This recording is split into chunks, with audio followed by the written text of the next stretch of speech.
आज हम प्रमेय 6.1 सिद्ध करने जा रहे हैं। प्रमेय 6.1 में बताया गया है कि यदि किसी त्रिभुज की एक भुजा के समांतर अन्य दो भुजाओं को भिन्न भिन्न बिंदुओं पर प्रतिच्छेद करने के लिए एक रेखा खींची जाए तो ये अन्य दो भुजाओं को एक ही अनुपात में विभाजित करती है। इसमें एक त्रिभुज है जिसमें BC के समांतर एक समांतर रेखा लिया गया है DE, और DE AB को D बिंदु पर और AC को E बिंदु पर प्रतिच्छेद कर रही है। तो हमें इस प्रमेय में सिद्ध करना है कि यदि AB को BC के समांतर DE है तो AD बटा DB बराबर AE बटा EC होगा।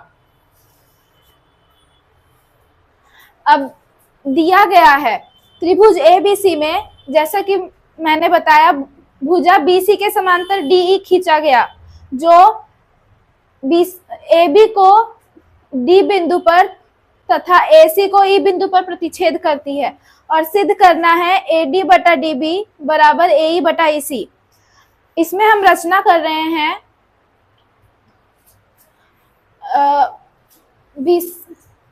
BE मतलब B को E से मिलाने पर BE एक रेखा बन रहा है, और C को D से मिला रहे हैं तो CD एक रेखा बन रहा है, और EN जो है लंब है AB पर और DM लंब है AC पर।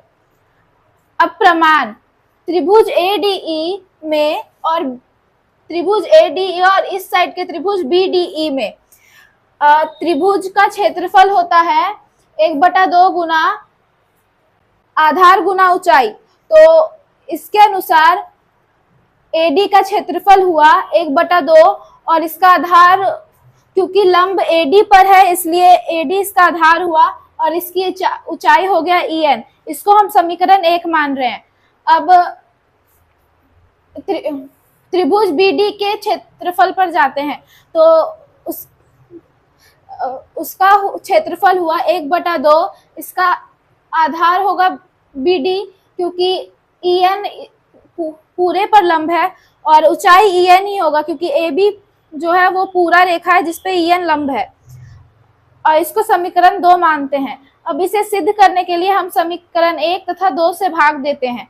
तो area of ADE divide by area of BD को अगर करेंगे तो 1/2 into AD into EN divide by 1/2 into BD Guna EN। अब दोनों में 1/2 बराबर है और EN बराबर है, इसलिए कट जाता है, तो AD बटा DB बचता है, जिसे हम समीकरण 3 मानते हैं।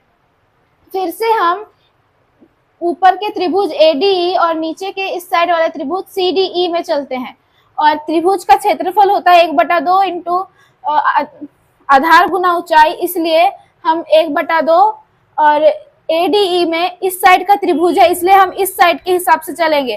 तो इधर DM लंब है AE पर, इसलिए हम इसका आधार AE लेंगे, और DM लंब है अर्थात इसकी ऊंचाई DM होगी। तो इसके हिसाब से हमारा इसका ADE का क्षेत्रफल हुआ 1/2 इंटू AE गुना DM, जिसे हम समीकरण 4 मानेंगे। अब त्रिभुज CDE में चलेंगे तो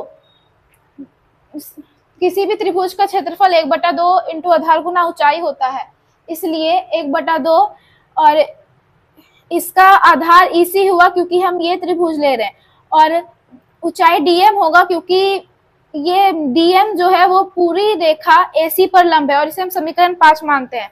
अब समीकरण 4 को 5 से भाग देते हैं तो एरिया ऑफ ADE और एरिया ऑफ CDE करेंगे तो एरिया ऑफ ADE का मान आया था 1/2 इंटू AE इंटू DM, और एरिया ऑफ CDE का मान आया था 1/2 इंटू EC इंटू DM। तो इस प्रकार 1/2 बराबर है इसलिए, और ये बटा में इसलिए कट जाएगा, और DM बराबर है तो ये भी कट जाएगा। तो एरिया ऑफ ADE बटा एरिया ऑफ CD बराबर AE इंटू EC आया। अब त्रिभुज BDE अर्थात ये त्रिभुज और त्रिभुज CDE मतलब ये त्रिभुज में एक ही आधार है DE और एक ही समांतर रेखा है DE समांतर BC, अर्थात ये रेखा और ये रेखा समांतर है, इसलिए एरिया ऑफ BDE मतलब ये त्रिभुज का क्षेत्रफल और एरिया ऑफ CDE अर्थात ये त्रिभुज का क्षेत्रफल बराबर होगा, और हम इसे समीकरण 7 मानेंगे। अब समीकरण 3 मतलब ये समीकरण 6 और ये, और समीकरण 7 से AD इंटू बटा बी डी और ए बटा इसी बराबर होगा और ये प्रूव्ड है।